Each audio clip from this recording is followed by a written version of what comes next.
I will never forget the car ride home on the day my mother picked me up from school when I was in the first grade and told me the big news.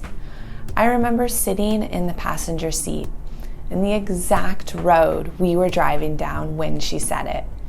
"I finally did it. I kicked your father out of the house today." My initial reaction was one of joy and exuberance, but not for the reasons one may think. He wasn't abusive, and I did love my father. The reason I was so happy was because I knew how much my mom struggled in living with him. According to her, he never helped pay for anything in the household. Not the mortgage, food, or any other expenses. And it wasn't because he didn't have the money or couldn't afford it, because he certainly did. He was a relatively famous comedian in Las Vegas during this era. It was just because he was cheap, so I was told.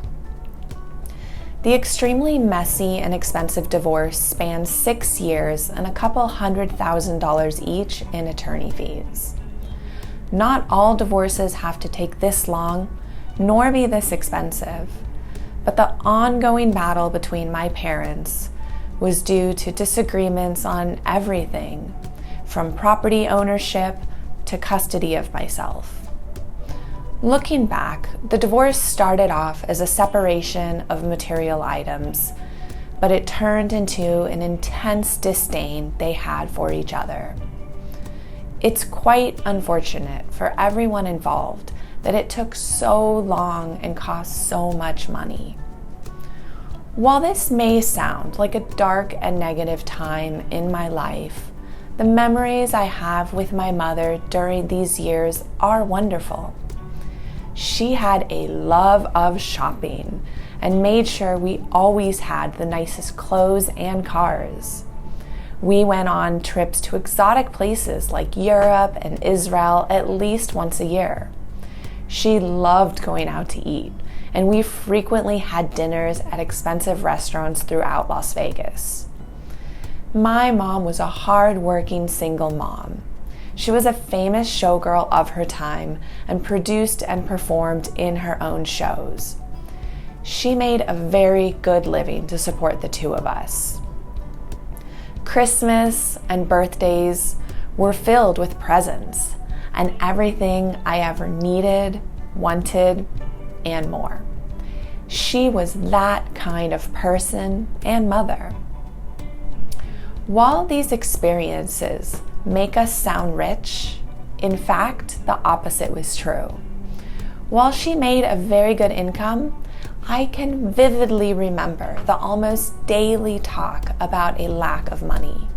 For years, I can remember her constantly complaining and worrying about not having enough money to pay the mortgage, the bills, the attorney fees. Child support was too low, car expenses, the list goes on. When an emergency expense came up, we never had the money to pay for it, and I was constantly barraged with listening to her stress and complain about being broke. Being the only child to a single mom, I became my mother's sounding board and her best friend. I listened and listened and listened. And all of this listening got me to thinking, what does someone need to do to prevent the stress and concern that my mother was constantly under? I became obsessed at a very young age on what people needed to do so that money was not the main stressor in someone's life. As a young adult and teenager, I began reading books on investing and financial planning basics. I remember when I first learned about the stock market. I thought it was absolute genius that you could make money by just putting it somewhere and having it grow.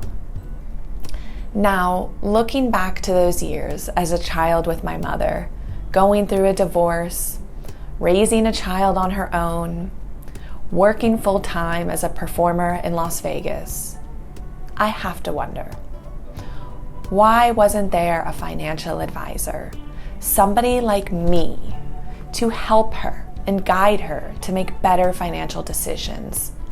She needed someone like me so desperately, but she had no guidance whatsoever. And of course, did the best she could raising a child on her own. The divorce ended when I was 11 years old. By this time, we had moved to California, now in a different state than my father. Another vivid memory I have was the last phone call I had with my dad. Throughout the years, I did spend some weekends with him, and occasionally I would fly back to Las Vegas to stay with him. But the fight about child support and money between my mother and father never ended. It seemed for everyone involved at this time that the best option was for him to give up custody of me. I remember the exact words he told me on the phone. I thought this would be the best thing for the both of us. To be honest, I can't remember how I felt about this situation at the time. I think I was mostly conditioned to agree with what the adults said in these matters. But what I have taken away from it is the experience and empathy I have for other people going through a divorce when there is children and money involved. This obsession with money, investing, financial planning, and the experience I had through my parents' divorce has carried me through to my adult life. And while I was in college at Hawaii Pacific University, I realized that this was a career I could pursue, not just with a vague interest, but with a deep passion. I understand how critical money is to our lives and how it impacts our emotional health, our relationships with our loved ones, and our relationship with our future selves. Now I can be that person that my mother never had for my clients and make a difference in their lives. Mahalo.